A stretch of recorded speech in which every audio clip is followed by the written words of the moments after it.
your support, we can raise your voice globally. उन्होंने पगड़ी issue no बिल्कुल मतलब कि फ्रांस से राष्ट्रपति के सामने लेके आया ही नहीं है. With your support, we can address those issues that no other media talks about. जो हाल अकालियां ने बादल क्या ने इन्हां ने सिੱਖੀ ਦਾ ਤੇ ਬੇੜਾ ਗਰਕ ਕੀਤਾ ਹੈ. With your support, we can bring you breaking news from around the world. It's about consulting our allies and having a dialogue. These lessons, as I stated, was learned while working with our coalition partners. With your support, we can educate and inform everyone about who Sikhs are and connect our youth to Sikhi. And it's just, representative of a culture that's all about peace.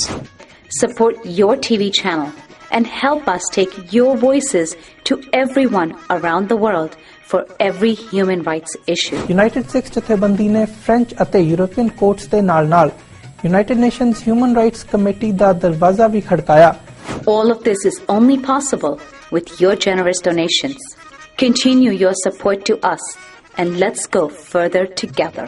To donate today, please log on to our website www.tv84.tv and donate via PayPal on our website, or you can mail us your donations to TV84 36-01 37th Avenue, Long Island City, New York 11101.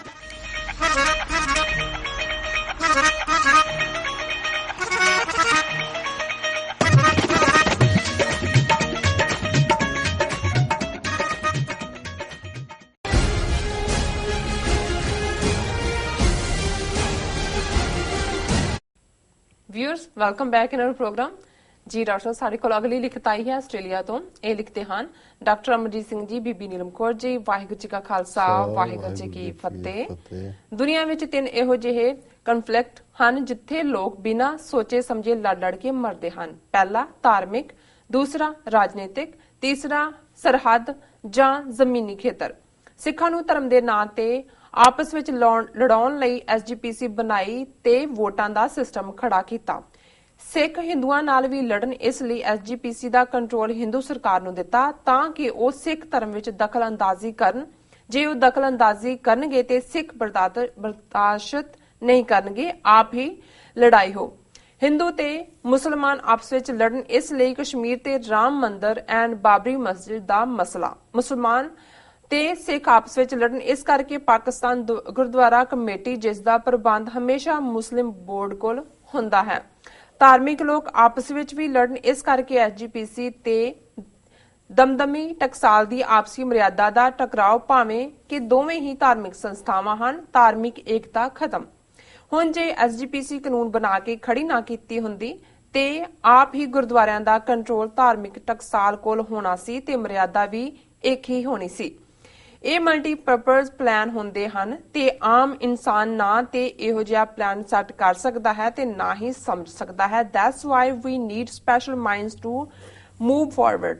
ਨਹੀਂ ਤੇ ਸਿੱਖਾਂ ਦਾ ਕੋਈ ਵੀ ਮਸਲਾ ਨਹੀਂ ਹੱਲ ਹੋਣਾ, ਸਗੋਂ ਹੋਰ ਉਲਝ ਜਾਊਗਾ, ਕਿਉਂਕਿ 18ਵੀਂ ਸਦੀ ਵਿੱਚ ਦੁਸ਼ਮਣ ਸਾਡੇ ਸਾਹਮਣੇ ਖੜਾ ਹੁੰਦਾ ਸੀ ਤੇ ਉਸ ਦੀ ਪਛਾਣ ਸਾਫ਼ ਹੁੰਦੀ ਸੀ.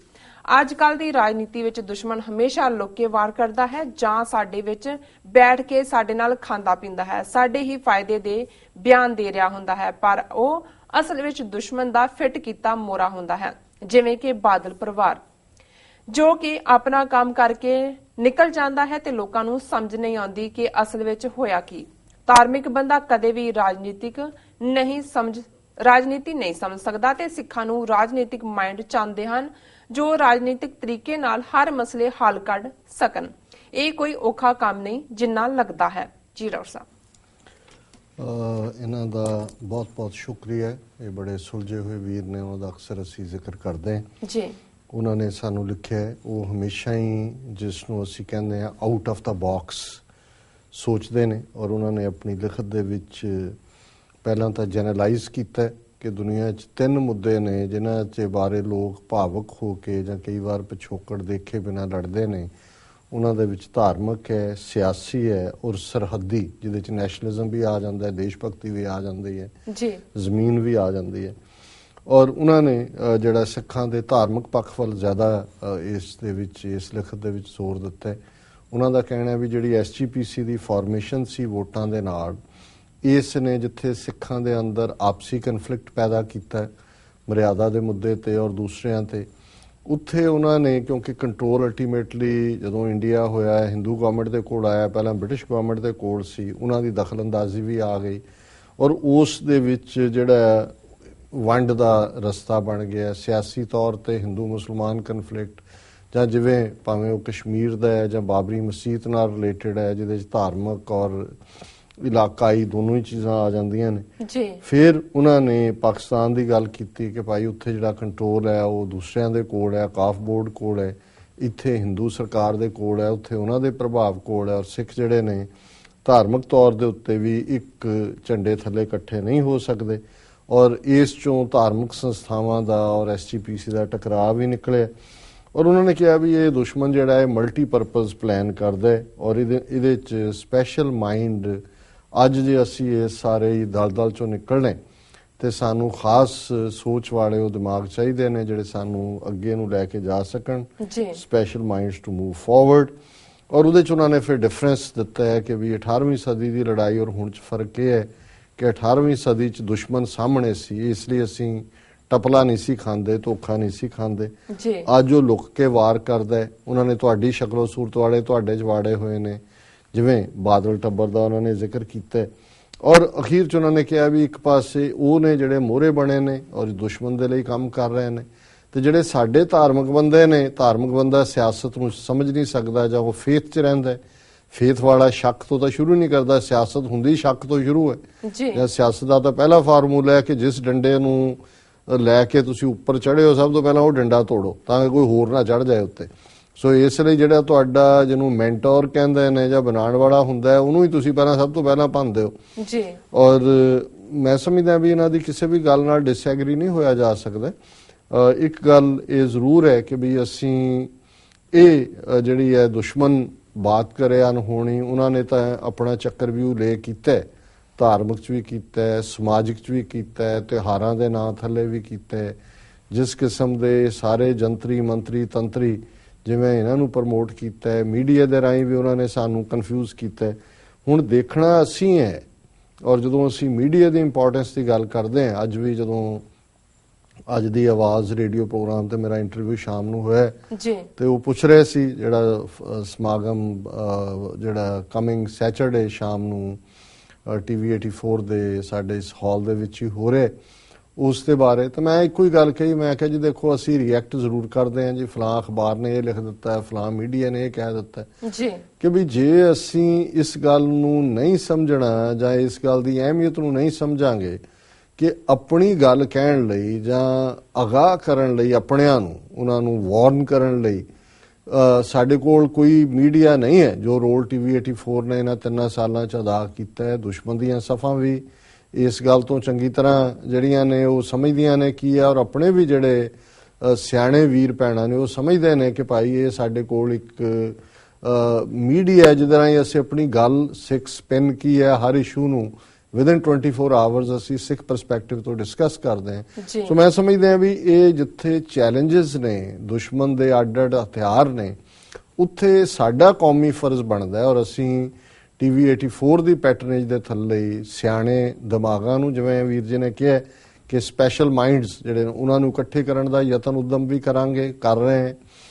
ਇਸ ਦੇ ਲਈ ਅਸੀਂ ਰਿਸੋਰਸ ਵੀ ਚਾਹੁੰਦੇ ਹਾਂ ਤਾਂ ਕਿ ਹੋਰ ਜਿਹੜੇ ਪ੍ਰੋਜੈਕਟ ਹਿਸਟਰੀ ਨੂੰ, ਜੇ ਉਹ ਸਾਡੀ ਹਿਸਟਰੀ ਵਿਗਾੜ ਰਹੇ ਨੇ ਤੇ ਸਾਡੇ ਕੋਲ ਸਾਧਨ ਹੋਣਗੇ ਤੇ ਤੁਸੀਂ ਬਾਬਾ ਬੰਦਾ ਸਿੰਘ ਬਹਾਦਰ ਤੇ ਸੀਰੀਅਲ ਬਣਾਓ, ਮਹਾਰਾਜਾ ਰਣਜੀਤ ਸਿੰਘ ਤੇ ਬਣਾਓ, ਸ਼ਾਮ ਸਿੰਘ ਅਟਾਰੀ ਵਾਲੇ ਤੇ ਬਣਾਓ, ਅਕਾਲੀ ਫੂਲਾ ਸਿੰਘ ਤੇ ਬਣਾਓ, ਸੰਤ ਜਰਨੈਲ ਸਿੰਘ ਖਾਲਸਾ ਪਿੰਡਾਂ ਵਾਲਿਆਂ ਤੇ ਬਣਾਓ, ਜਿੰਦੇ ਸੁੱਖੇ ਤੇ ਬਣਾਓ, ਜਗਤਾਰ ਸਿੰਘ ਹਵਾਰੇ ਤੇ ਬਣਾਓ, ਬਲਵੰਤ ਸਿੰਘ ਰਾਜੋਆਣਾ ਤੇ ਕਿਹੜਾ ਜਿਹੜਾ ਜਿਹਦੇ ਤੇ ਤੁਸੀਂ ਜਿੰਨੇ ਮਰਜ਼ੀ ਉਹਨਾਂ ਦੇ ਬਚਪਨ ਤੋਂ ਲੈ ਕੇ ਇਹ ਸਾਡੇ ਲਿਵਿੰਗ ਹੀਰੋ ਨੇ ਜਿਹੜੇ ਸਾਡੀਆਂ ਅੱਖਾਂ ਸਾਹਮਣੇ ਆਏ ਨੇ। ਔਰ ਇਹੀ ਗੱਲ ਜਿਹੜਾ ਦੁਸ਼ਮਣ ਨੂੰ ਜਦੋਂ ਤੱਕ ਅਸੀਂ ਰਿਐਕਟ ਕਰਦੇ ਰਹਾਂਗੇ ਵੀ ਦੁਸ਼ਮਣ ਆਹ ਵੀ ਕਰ ਗਿਆ, ਆਹ ਵੀ ਕਰ ਰਿਹਾ, ਉਹ ਵੀ ਕਰ ਰਿਹਾ, ਠੀਕ ਹੈ, ਚੰਗੀ ਗੱਲ ਹੈ ਸਮਝਣਾ, ਪਰ ਉਹਨੂੰ ਕਾਊਂਟਰ ਕਰਨ ਦੇ ਲਈ ਜਿਵੇਂ ਮੈਂ ਨੈਪੋਲੀਅਨ ਨੂੰ ਕੋਟ ਕਰਦਾ ਹੁੰਦਾ, the best form of defense is attack and attack and attack। So proactive approach ਤਾਂ ਹੀ ਹੋਏਗੀ ਜੇ ਅਸੀਂ ਸਮਝਾਂਗੇ ਕਿ ਭਾਈ ਇਸ ਵੇਲੇ ਸਾਡੀਆਂ ਪ੍ਰਾਇਰਟੀਜ਼ ਕੀ ਨੇ, ਤੇ ਜੇ ਪ੍ਰਾਇਰਟੀ ਸੋਨੇ ਦੇ ਕਲਸ ਲਾਣਾ ਹੈ, ਥੱਲੇ ਸੰਗਮਰਮਰ ਲਾਣਾ ਹੈ, ਗਰਮੀ 'ਚ ਜਿਹੜਾ ਤੱਤਾ ਹੁੰਦਾ ਹੈ, ਸਰਦੀ 'ਚ ਜਿਹੜਾ ਪੈਰ ਠਾਰੇ ਹੁੰਦੇ ਨੇ, ਹੁਣ ਇਹ ਕਿਸ ਕਿਸਮ ਦਾ ਸਾਨੂੰ ਕਿਹਨੇ ਅਕਲ ਦਿੱਤੀ ਹੈ ਕਿ ਵੀ ਇਸ ਕਿਸਮ ਦਾ ਅਸੀਂ ਆਰਕੀਟੈਕਟ ਬਣਾਇਆ ਕਿ ਵੀ ਕਿੱਥੇ ਜਿਹੜਾ ਹੈ ਉਹ ਤੁਹਾਡੇ ਰਿਸੋਰਸ ਕਿੱਧਰ ਲੱਗਣੇ ਚਾਹੀਦੇ ਨੇ। ਤੁਸੀਂ ਸੋਨੇ ਦੇ ਦਰਵਾਜ਼ੇ ਲਾ ਦਿਓ, ਕੰਧਾਂ ਲਾ ਦਿਓ, ਕਲਸ਼ ਲਾ ਦਿਓ, ਪਰ ਅਸਲੀ ਗੱਲ ਵੱਲ ਤੁਹਾਡਾ ਧਿਆਨ ਨਾ ਹੋਏ ਤੇ ਫਿਰ ਅਸੀਂ ਕੁਝ ਨਹੀਂ ਕਰ ਸਕਾਂਗੇ। ਸੋ ਇਹਨਾਂ ਦਾ ਬਹੁਤ ਬਹੁਤ ਸ਼ੁਕਰੀਆ, ਇਹਨਾਂ ਨੇ ਸਾਨੂੰ ਲਿਖਿਆ। ਜੀ ਡਾਕਟਰ ਸਾਹਿਬ, ਹੁਣ ਸਾਡੇ ਦਰਸ਼ਕਾਂ ਨੂੰ ਦੱਸੋ ਅੱਜ ਦਾ ਵਿਚਾਰ। ਅੱਜ ਦੇ ਵਿਚਾਰ ਲਈ ਅਸੀਂ ਗੁਰੂ ਨਾਨਕ ਸਾਹਿਬ ਦਾ ਗੌੜੀ ਰਾਗ ਦਾ ਸ਼ਬਦ ਗੌੜੀ ਮਹੱਲਾ ਪਹਿਲਾ ਚੁਣਿਆ ਜੀ। ਮਾਤਾ ਮਤ ਪਿਤਾ ਸੰਤੋਖ, ਸਤ ਭਾਈ ਕਰ ਇਹੋ ਵਿਸੇਖ, ਕਹਿਣਾ ਹੈ ਕਿਛ ਕਹਿਣ ਨਾ ਜਾਏ, ਤੋ ਕੁਦਰਤ ਕੀਮਤ ਨਹੀਂ ਪਾਏ, ਸ਼ਰਮ ਸੁਰਤ ਦੋਏ ਸਸੁਰ ਭਏ, ਕਰਣੀ ਕਾਮਨ ਕਰ ਮਨ ਲਏ, ਸਾਹਾ ਸੰਜੋਗ ਵਿਆਹੋ ਵਿਜੋਗ, ਸੱਚ ਸੰਤਤ ਕਹੋ ਨਾਨਕ ਜੋਗ। ਜੀ। ਹੁਣ ਜੋਗੀਆਂ ਦਾ ਪੰਥ ਆਪਣੇ ਕਿਸਮ ਨਾਲ ਜੋਗ ਮਤ ਨੂੰ ਇੰਟਰਪ੍ਰੇਟ ਕਰਕੇ ਲੋਕਾਂ ਨੂੰ ਭਰਮ ਭੁਲੇਖਿਆਂ ਦੇ ਵਿੱਚ ਪਾਉਂਦਾ ਸੀ। ਸੋ ਗੁਰੂ ਨਾਨਕ ਸਾਹਿਬ ਨੇ ਗ੍ਰਸਤ ਦਾ ਅਲੰਕਾਰ ਇਸਤੇਮਾਲ ਕਰਕੇ ਦੱਸਿਆ ਕਿ ਅਸਲੀ ਜੋਗ ਕੀ ਹੈ। ਵੈਸੇ ਜੋਗ ਦਾ ਮਤਲਬ ਹੁੰਦਾ ਹੈ ਮਿਲਾਪ, ਮਿਲਣਾ, ਨਿਰੰਕਾਰ ਦੇ ਨਾਲ ਕਿਵੇਂ ਸਾਡਾ ਮਿਲਾਪ ਹੋਏ। ਸੋ ਗੁਰੂ ਸਾਹਿਬ ਨੇ ਫਰਮਾਇਆ ਮਾਤਾ ਮਤ ਪਿਤਾ ਸੰਤੋਖ। ਅਕਲ ਪਹਿਲੀ ਗੱਲ, ਮਤ ਨੂੰ ਮਾਂ ਬਣਾਓ, ਪਿਤਾ ਸੰਤੋਖ, ਜੀਵਨ ਦੇ ਵਿੱਚ ਸੰਤੋਖ ਦਾ ਹੋਣਾ, ਔਰ ਮਨ ਹਾਲੀ ਕਿਰਸਾਣੀ ਕਰਨੀ, ਸ਼ਰਮ ਪਾਣੀ ਤਨ ਖੇਤ, ਨਾਮ ਬੀਜ ਸੰਤੋਖ ਸੁਹਾਗਾ, ਰੱਖ ਗਰੀਬੀ ਵੇਸ।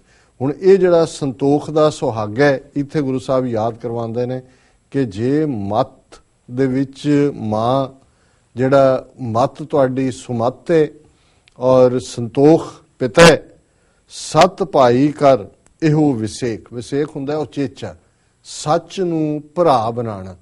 ਹੁਣ ਜਦੋਂ ਮਾਪਿਓ ਨੇ ਫਿਰ ਭਰਾ ਭੈਣਾਂ ਵੀ ਹੁੰਦੇ ਨੇ। ਕਹਿਣਾ ਹੈ ਕਿਛ ਕਹਿਣ ਨਾ ਜਾਏ, ਤੋ ਕੁਦਰਤ ਕੀਮਤ ਨਹੀਂ ਪਾਏ, ਕਿ ਜਦੋਂ ਤੁਸੀਂ ਉਸ ਨਿਰੰਕਾਰ ਦੀ ਸਿਫਤ ਸਲਾਹ ਦੇ ਵਿੱਚ ਜੁੜਦੇ ਹੋ ਤੇ ਫਿਰ ਇਹ ਭਾਵ ਰੱਖੋ ਕਿ ਕੁਦਰਤ ਕਾਦਰ ਦੀ ਕਿਰਤ ਹੈ ਤੇ ਤੁਸੀਂ ਕੁਦਰਤ ਦੀ ਕੀਮਤ ਹੀ ਨਹੀਂ ਪਾ ਸਕਦੇ। ਕਾਦਰ ਤਾਂ ਉਸ ਤੋਂ ਬਿਯੋਂਡ ਹੈ, ਜਿਹੜਾ ਕਿ ਕੁਦਰਤ ਦੇ ਵਿੱਚ ਵਸਿਆ ਹੋਇਆ ਹੈ। ਸ਼ਰਮ ਸੁਰਤ ਦੋਏ ਸਸੁਰ ਭਏ। ਹੁਣ ਸ਼ਰਮ ਇਹ ਬਹੁਤ ਵਾਰੀ ਦੀ ਇੰਟਰਪ੍ਰੀਟੇਸ਼ਨ ਸ਼ਰਮ, ਮਿਹਨਤ, ਕਿਰਤ, ਕਿ ਸੁਰਤ ਨੂੰ ਜਿਹੜੀ ਹੈ ਉਹ ਉਸ ਐਫਰਟ ਦੇ ਵਿੱਚ ਲਿਆਓ ਜਿਹਨੂੰ ਤੁਸੀਂ ਸ਼ਰਮ ਕਹਿੰਦੇ ਹੋ। ਨਾਮ ਜਪਣਾ, ਉਦਮ ਕਰਨਾ, ਇਹ ਸ਼ਰਮ ਹੈ ਸੁਰਤ ਦਾ। ਦੋਏ ਸਸੁਰ ਪਏ, ਕਿ ਇੱਕ ਪਾਸੇ ਸ਼ਰਮ ਹੈ, ਮਿਹਨਤ ਹੈ, ਇੱਕ ਪਾਸੇ ਸੁਰਤ ਹੈ। ਇਹ ਸਮਝੋ ਕਿ ਦੋਨੋਂ ਸੱਸ ਸਹੁਰੇ ਨੇ, ਇਹ ਤੁਹਾਡੇ ਸਸੁਰਾਲ ਨੇ। ਕਰਨੀ ਕਾਮਨ ਕਰ ਮਨ ਲਏ। ਕਾਮਨ ਇਸਤਰੀ ਨੂੰ ਕਹਿੰਦੇ ਨੇ, ਕਰਨੀ ਤੁਹਾਡੀ ਕਿਰਤ ਹੈ, ਐਕਸ਼ਨਸ ਨੇ, ਕਿ ਤੁਹਾਡੇ ਐਕਸ਼ਨ ਤੁਹਾਡੀ ਪਤਨੀ ਹੋਏ, ਤੁਹਾਡੀ ਕਾਮਨ ਹੋਏ ਜਿਹੜੀ ਤੁਹਾਡੀ ਜ਼ਿੰਦਗੀ 'ਚ ਹੈ, ਔਰ ਸ਼ਰਮ ਔਰ ਸੁਰਤ ਇਹ ਤੁਹਾਡੇ ਸਹੁਰੇ ਨੇ, ਸੱਸ ਸਹੁਰਾ ਨੇ।